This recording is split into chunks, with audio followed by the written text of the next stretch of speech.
നമസ്കാരം, എൻ്റെ പേര് ശ്യാംലാൽ, IT മേഖല ട്രെയിനറാണ്. കമ്പ്യൂട്ടർ അസംബ്ലിങ്ങിനെക്കുറിച്ച് ഞാൻ ആദ്യമായിട്ടൊരു വീഡിയോ ചെയ്യുന്നത് 2002 സമയത്താണ്. ആ ഒരു കാലത്ത് 1 മണിക്കൂറിന് മുകളിൽ കമ്പ്യൂട്ടർ അസംബ്ലിംഗ് എന്ന പ്രോസസ്സിനെക്കുറിച്ചുള്ള വീഡിയോ ഞാൻ ചെയ്തിട്ടുണ്ട്. പിന്നീട് 2015 വിശദമായൊരു കമ്പ്യൂട്ടർ അസംബ്ലിംഗ് വീഡിയോ പുതിയ കമ്പോണൻറ്റുകളൊക്കെ വെച്ച് നമ്മൾ ചെയ്തു. അപ്പോൾ അതൊക്കെ ആയിട്ട് കമ്പയർ ചെയ്യുമ്പോൾ ഒരു കുഞ്ഞ് കമ്പ്യൂട്ടർ അസംബ്ലിംഗ് ആണിത്. ഇൻ്റൽ NUC എന്ന് പറയുന്ന ഓൾറെഡി അത്യാവശ്യം ഘടകങ്ങളൊക്കെ സംയോജിപ്പിച്ച് വന്നിരിക്കുന്ന ഒരു കുഞ്ഞൻ കമ്പ്യൂട്ടറും പിന്നെ 2 ഘടകങ്ങളും കൊണ്ട് നമുക്കിപ്പോൾ കമ്പ്യൂട്ടർ ഉണ്ടാക്കാം. ഈ 2 ഘടകം എന്ന് പറയുമ്പോൾ ഒന്ന് മെമ്മറിയാണ്. ഇപ്പോൾ എൻ്റെ കയ്യിലുള്ളത് 32 GB 2 പീസ് മെമ്മറിയാണ് ഞാൻ ഈ കമ്പ്യൂട്ടറിലേക്ക് ഇടാൻ ഉദ്ദേശിക്കുന്നത്.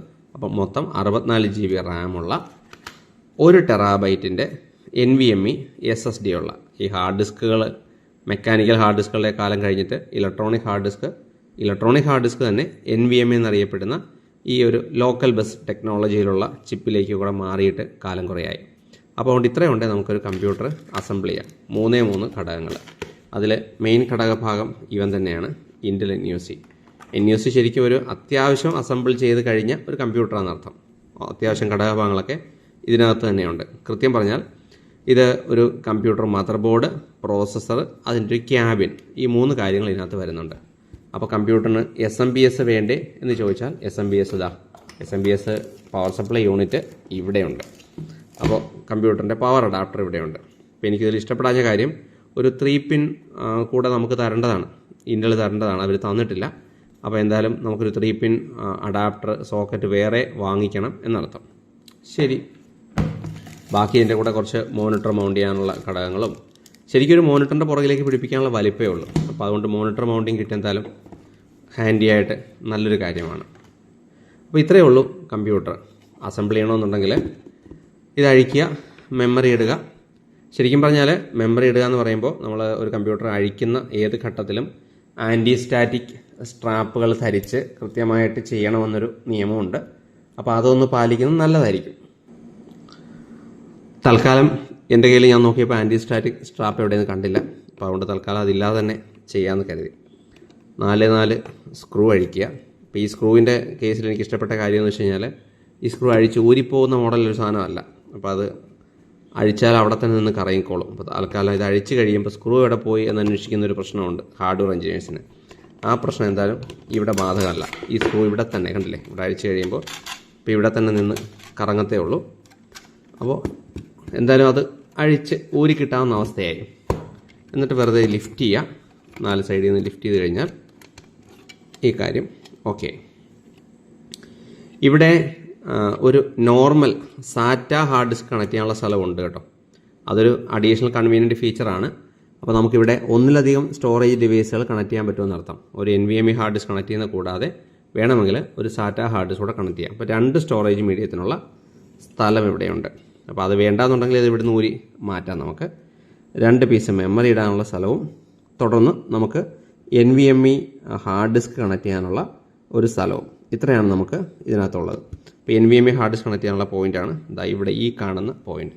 അപ്പോൾ ഞാൻ ഉദ്ദേശിച്ചത് നമുക്ക് ലൈവായിട്ട് ഒരു കമ്പ്യൂട്ടർ അസംബ്ലിംഗ് പ്രോസസ്സ് ചെയ്ത് വരുമ്പോൾ എത്ര സമയം എടുക്കും എന്നുകൂടെ നോക്കാമെന്ന് വെച്ചിട്ടാണ് ഈ കാര്യം നമ്മൾ ചെയ്യുന്നത്. അപ്പോൾ ഇനി നമുക്ക് അടുത്ത് വേണ്ട കാര്യം ഈ ഹാർഡ് ഡിസ്ക് കണക്ട് ചെയ്യുക എന്നുള്ളതാണ്. ഹാർഡ് ഡിസ്കിൻ്റെ അൺബോക്സ് ചെയ്യാം. ഹാർഡ് ഡിസ്ക് എന്ന് പറയുമ്പോൾ ഈ ഹാർഡ് ഡിസ്ക് എന്നതിനെ വിളിക്കാൻ ഇപ്പോൾ നമുക്ക് മടിയുണ്ട്. കാരണം അതൊരു ചെറിയൊരു ചിപ്പ് മാത്രമാണ്. അപ്പോൾ നിങ്ങളിപ്പോൾ കാണുന്ന പോലെ ഒരു ചെറിയൊരു ചിപ്പാണ്. വളരെ സൂക്ഷിച്ച് ഹാൻഡിൽ ചെയ്യുക. നേരത്തെ പറഞ്ഞ പോലെ ആൻറ്റി സ്റ്റാറ്റിക് ഒരു എൻവയറമെൻറ്റിൽ ഉപയോഗിക്കുകയോ അല്ലെങ്കിൽ കൃത്യമായിട്ട് സ്റ്റാറ്റിക് ചാർജ് ഉണ്ടാകാനുള്ള സാധ്യതകൾ ഒഴിവാക്കിക്കൊണ്ട് കമ്പ്യൂട്ടർ അസംബ്ലിയോ ചെയ്യുക. അപ്പോൾ ഇവിടെ ഒരു ചെറിയ ലാച്ച് ഉണ്ട്. അപ്പോൾ ഒരു സൈഡ് ഡയറക്ഷനിൽ മാത്രമേ ഇത് കറക്റ്റായിട്ട് പ്ലഗ് ആവുള്ളൂ. അപ്പോൾ അതുകൊണ്ട് പേടിക്കേണ്ട. ഇനി ഇവിടെ ഒരു ചെറിയ സ്ക്രൂ അഴിക്കാനുണ്ട്. അപ്പോൾ ഇവിടെ ജസ്റ്റ് ഒരു നമ്മുടെ കയ്യിലുള്ളൊരു സ്ക്രൂ ഡ്രൈവർ ഉപയോഗിച്ചിട്ട് ആ സ്ക്രൂ ഒന്ന് അഴിക്കുക. അപ്പോൾ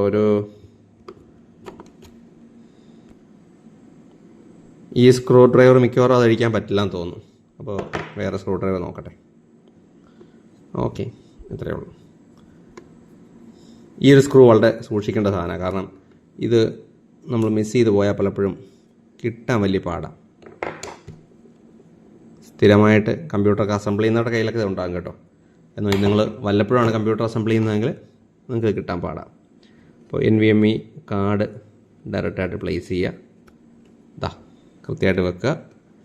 തിരിച്ച് ആ സ്ക്രൂ അവിടെ ഇടുക.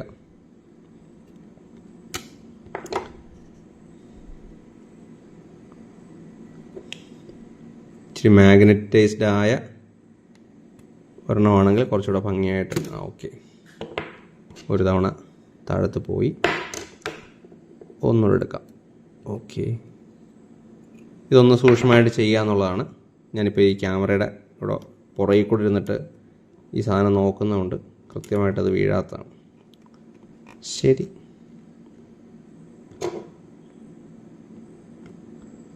നമ്മളിപ്പം പോസ് ചെയ്യുന്നില്ല, ജസ്റ്റ് അസംബ്ലിങ് പ്രോസസ് അല്ലേ, അപ്പം അതേപോലെ തന്നെ ആയിക്കോട്ടെ എന്ന് വെച്ചു.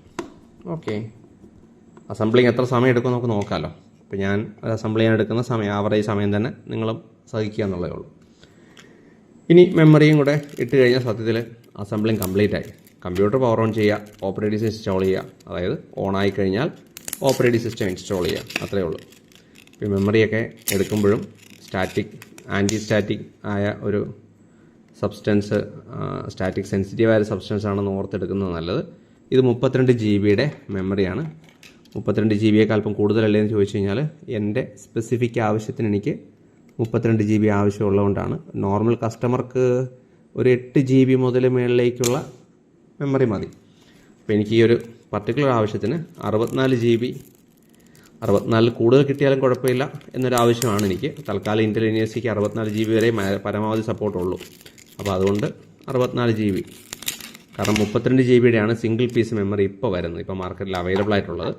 അപ്പോൾ അതുകൊണ്ട് നമ്മൾ ആ 32 GB സിംഗിൾ പീസ് എടുക്കുന്നു. ഓക്കെ, അപ്പോൾ പ്രാക്ടിക്കലി പറഞ്ഞാൽ കമ്പ്യൂട്ടർ അസംബ്ലിങ് കഴിഞ്ഞു. ഇത്രയാണ് അസംബ്ലിങ്ങിന് നമ്മളെടുത്ത സമയം.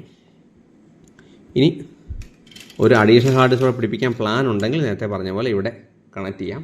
എൻ്റെ കയ്യിൽ അങ്ങനെ ഒരു അഡീഷണൽ ഹാർഡ് ഡിസ്ക് ഉണ്ട് ശരിക്കും. ഇവിടെ എൻ്റെ കയ്യിൽ ഞാൻ നോക്കട്ടെ, ഇവിടെ എവിടെയും ഞാൻ എടുത്ത് വെച്ചിട്ടുണ്ട്, ഞാൻ കാണിച്ചു തരാം. Okay, here it is. ഇത് ഒരു 1 TB തന്നെ ഒരു SSD ആണ്, റെഗുലർ SSD ആണ്. ഇതുകൂടി ഇതിനകത്തേക്ക് എനിക്ക് പിടിപ്പിക്കാൻ പ്ലാൻ ഉണ്ട്, പക്ഷേ അതൊരു അടുത്ത ഘട്ടത്തിലേക്ക് ചെയ്യുന്നുള്ളൂ. അപ്പോൾ എന്തായാലും ഇപ്പോൾ ഇതുകൊണ്ട് അത്യാവശ്യം എൻ്റെ കമ്പ്യൂട്ടർ അസംബ്ലിങ് കഴിഞ്ഞു. നോർമൽ കസ്റ്റമർക്ക് ആവശ്യമായ കമ്പ്യൂട്ടർ അസംബ്ലിങ് കഴിഞ്ഞു. കാരണം അങ്ങനെ പറയാൻ കാര്യം, നിങ്ങൾക്ക് എല്ലാവർക്കും ഒന്നും ഈ പറഞ്ഞ പോലെ 2 ഹാർഡ് ഡിസ്ക് ഉൾപ്പെടെയുള്ള അത്യാവശ്യമൊന്നും ഇല്ലാത്തതുകൊണ്ട് അത് കഴിഞ്ഞു. അപ്പോൾ ഇവിടെ ഒരു പൊസിഷൻ ഇവിടെ മാർക്ക് ചെയ്തിട്ടുണ്ട്, അത് നോക്കി കറക്റ്റായിട്ട് തിരിച്ച് പിടിപ്പിച്ചിട്ട് സ്ക്രൂ ചെയ്യുക. സോ നമ്മുടെ കമ്പ്യൂട്ടർ അസംബ്ലിങ് കഴിഞ്ഞു. ഇനി ഇത് സ്വാഭാവികമായിട്ടും പവർ ഓൺ ചെയ്ത് നോക്കണം. ബാക്കി ഓപ്പറേറ്റിംഗ് സിസ്റ്റം ഇൻസ്റ്റാൾ ചെയ്യണം. നിങ്ങൾക്ക് വിൻഡോസോ ലിനക്സോ എന്താണോ നിങ്ങളുടെ ഓപ്പറേറ്റിംഗ് സിസ്റ്റം വേണ്ടത് അത് ഇതിനകത്ത് ഇൻസ്റ്റാൾ ചെയ്യണം. എനിക്ക് ആക്ച്വലി ആവശ്യം ഇതിനകത്ത് വിൻഡോസും ലിനക്സും ഒന്നുമല്ല, എനിക്ക് എൻ്റേതായ ഒരു ഓപ്പറേറ്റിംഗ് സിസ്റ്റം റിക്വയർമെൻറ്റ് ഇതിനകത്തുണ്ട്. അപ്പോൾ ഞാൻ അതാണ് ചെയ്യാൻ പോകുന്നത്. അപ്പോൾ എന്തായാലും കഴിഞ്ഞു, പ്രോസസ്സ് കഴിഞ്ഞു. അത് തിരിച്ച് സ്ക്രൂ ഒക്കെ ഇട്ടു. നേരത്തെ പറഞ്ഞ പോലെ ഈ സ്ക്രൂ ഊരിപ്പോകാത്ത സ്ക്രൂ ആയതുകൊണ്ട് എല്ലാ സ്ക്രൂവും തിരിച്ച് ഇടുന്നുണ്ട്. പൊതുവെ നമ്മൾ ഈ സ്ക്രൂ അഴിച്ചു കഴിഞ്ഞാൽ എല്ലാം തിരിച്ചിടത്തില്ലെന്നൊരു പരാതി ഹാർഡ്വെയർ എഞ്ചിനീയേഴ്സിനെ കുറിച്ചൊക്കെ ഉണ്ട്. അപ്പോൾ കഴിഞ്ഞു, കമ്പ്യൂട്ടർ അസംബ്ലിങ് കഴിഞ്ഞു. ഇത് നേരെ ബാക്കി HDMI ഔട്ട്പുട്ടിലേക്ക് മോണിറ്റർ കണക്ട് ചെയ്യുക, LAN കണക്ടർ ആവശ്യമുള്ളതാണ് കണക്ട് ചെയ്യുക, USB ഡിവൈസ് നിങ്ങളുടെ ബൂട്ട് ഡിവൈസ് അവിടെ പ്ലഗ് ചെയ്ത് അവിടെ നിന്ന് ബൂട്ട് ചെയ്യുക. Then needless to say power adapter ഇവിടെ പ്ലഗ് ചെയ്ത് സിസ്റ്റം ഓൺ ചെയ്യുക. അത്രയേ ഉള്ളൂ കാര്യം. Thank U.